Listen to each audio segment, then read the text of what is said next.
Hi, this is Dr. Gregory Sadler.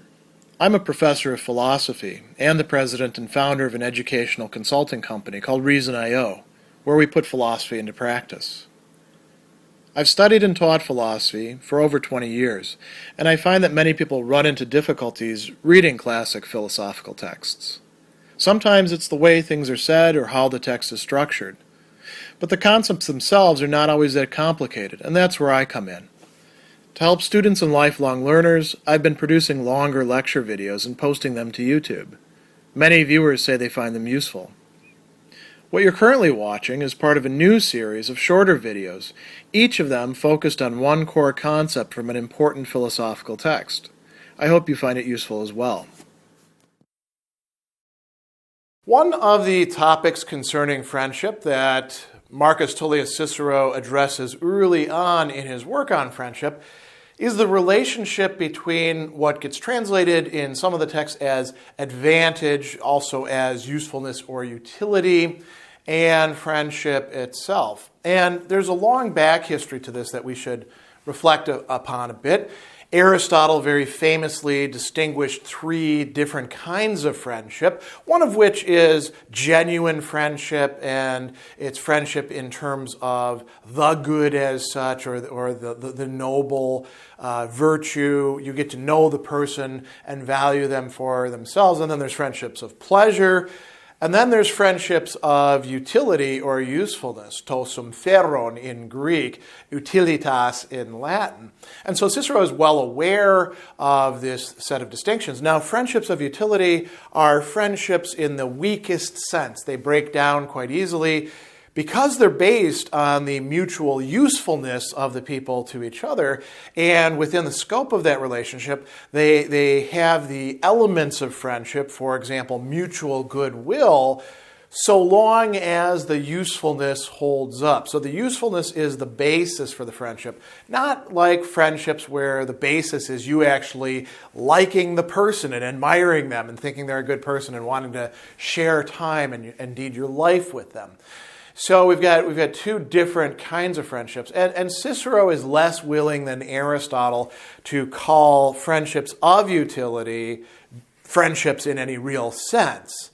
They are definitely relationships, but they're lacking in some of the key elements. And so there's this long backstory already philosophically, and then there's all sorts of discussions about real-life friendships that people are having that sometimes break down.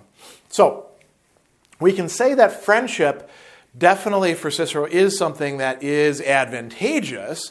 The question is the basis of it advantage? And Cicero thinks that the basis of it, a genuine friendship, is not the friendship's advantageousness or usefulness.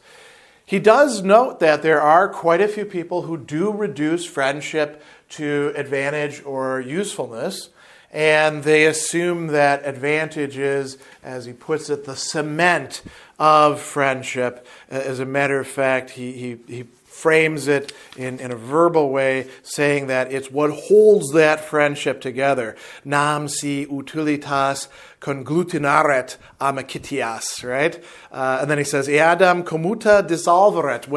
When that's gone, when that usefulness is taken away, the friendship breaks apart, it dissolves.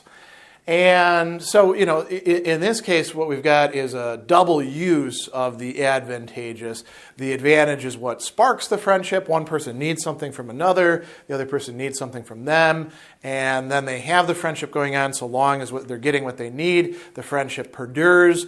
And once you take that element away, it's gone. Cicero thinks that this is a misguided view of friendship. It shouldn't be based on usefulness. As a matter of fact, he spends a good bit of time explaining why real friendship is actually something that arises out of nature. But he has two other considerations that are very important as well that are connected with this notion of arising out of nature. One is that people who don't need things from other people, and I think he has in mind his great friend Scipio, Laelius's friend here, very successful person in life who didn't really need things from other people, but who was very friendly towards them, was helping them out. You say, well, what advantage is he getting from them? Really no advantage. He doesn't need their praise. He doesn't need their money. He doesn't need their political offices. He's got it all. He just wants to do good where good can be done. And so if friendship were only based on usefulness, nobody would do that sort of thing, right? They would always say, well, what am I going to get out of it? You're not going to get anything out of it. You're going to get the opportunity to be a friend, and that's a good thing. The other thing that we want to keep in mind is that for Cicero, there are certain key elements or dimensions of any real friendship. One of them is affection felt towards the other person. The other is what he calls goodwill, benevolentia. And this is something that, again, Aristotle identified as at the core of real friendship as well. So we feel mutual goodwill towards others, and that's really what provides the basis of the friendship, not the usefulness. The usefulness is something that comes out of friendship, and a good friendship ought to be useful in some respects, but it's not the basis of it, and it's not what holds the friendship together if it's a genuine friendship.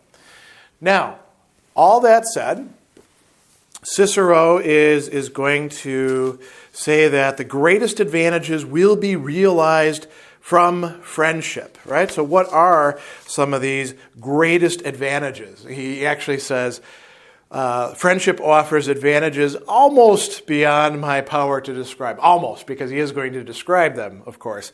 So he says, in the first place, how can life be what Ennius calls the life worth living if it does not repose on the mutual goodwill of a friend? Again, we see that benevolentia, goodwill, is absolutely central. You can live a life, but how is it going to be the life worth living, the good life, without friends? Mutual goodwill is part of what makes life worth living, makes it a decent life.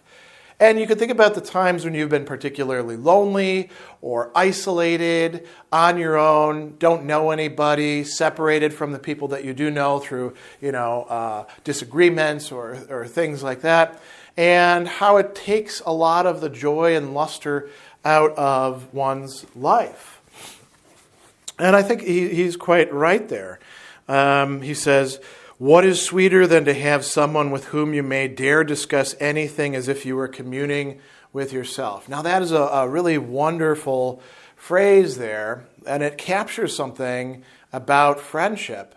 You can have your coworkers, but there's sides of yourself that you wouldn't reveal to them, right? Some people even don't reveal themselves to their lovers, their romantic interests.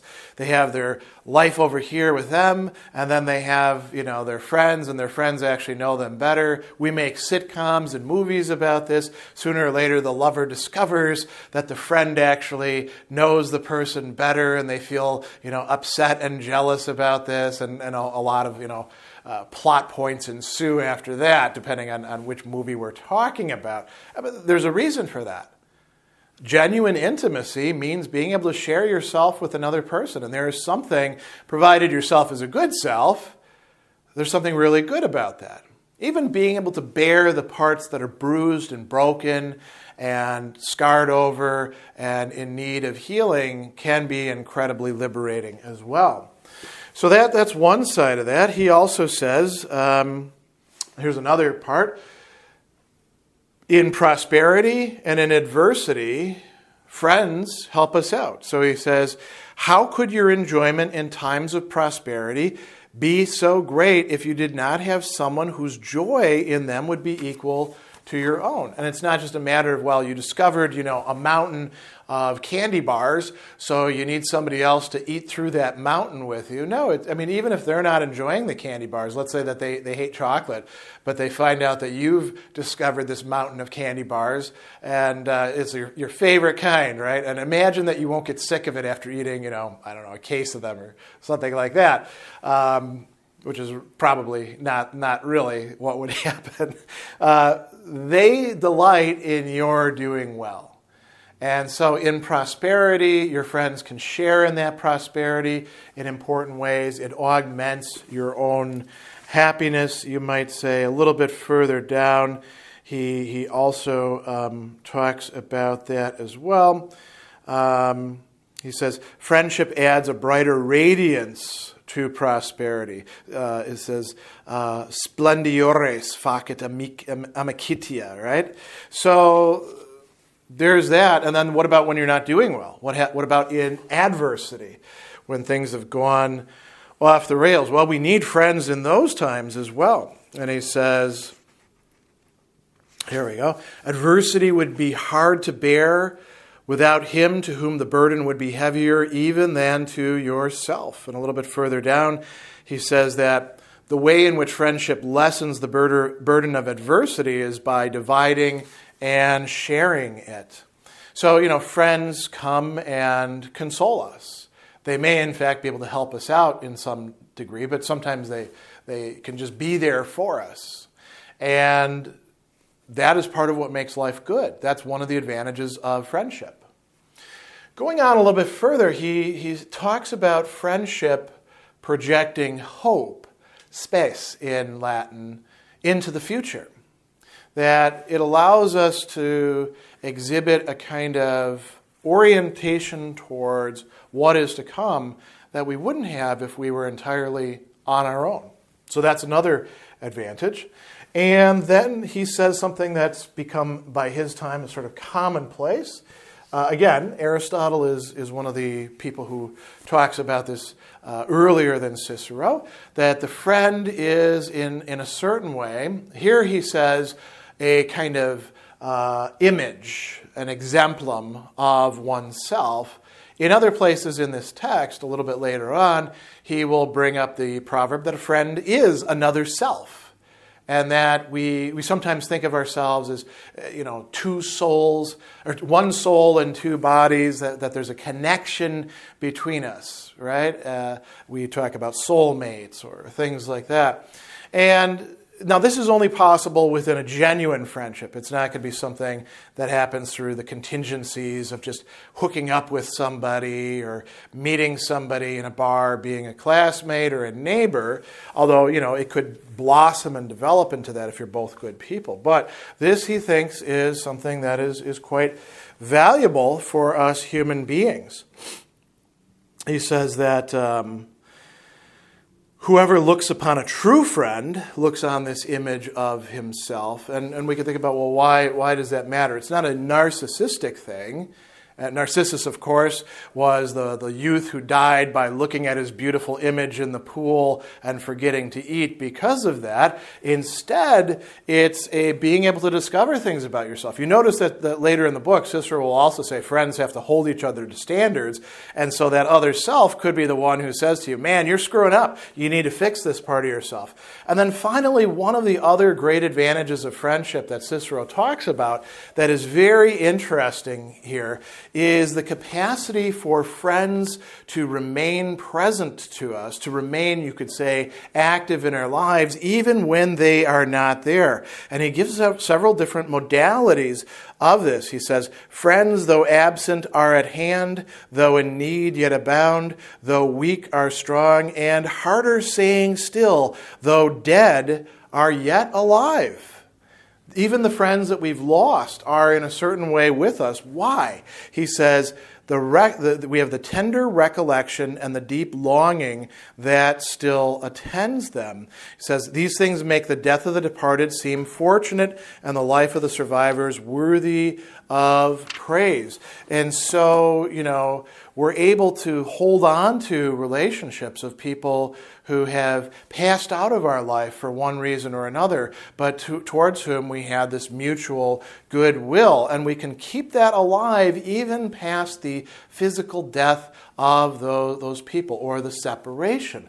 So these are, in his view, many of the advantages of friendship. I skipped over one here that I need to come back to. He says that friendship contains many things. And this is an interesting passage here. What does he mean by that? So he says that if we consider the goods that people want, some prefer riches, some prefer, good health, all of these sorts of things, right? But those are good for one type of thing. He says that most other objects of desire are adapted to a single end, for the most part. Riches, money for spending, right? I mean, you can't eat the money. You can buy something to eat with it. That's what wealth is good for. Influence for getting honor. Public office for reputation. Now, you could say, well, maybe that's the wrong idea of public office, right? But he's talking about what most people think about here. Pleasures, sensual enjoyment, health, freedom from pain and full use of your bodily functions. And then he says, but friendship embraces, and the word here is continet, right? So it extends to, it contains, it includes multiple things, res plurimas. He says, turn wherever you are. It is ever at your side. No barrier shuts it out. It is never untimely and never in the way. So friendship, in a way, is a good that is unlike other goods. And so that makes it yet more advantageous than these other goods in attaining what it is that we genuinely desire.